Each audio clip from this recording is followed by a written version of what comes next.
Magaalaan Finfinnee akkuma maqaa isheetii ta'aa jirti.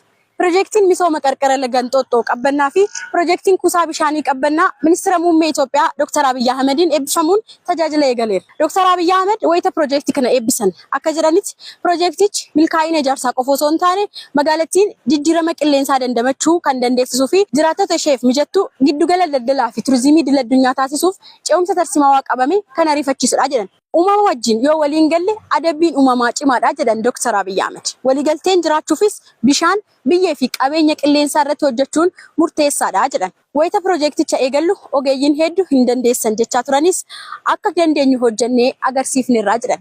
Qabbannaa fi naannoon isaa kanaan durarraa fooyya'uu isaa agarsiisuun ijoolleen keenya kanarra caalchisanii ni hojjetu jechuun akeekan.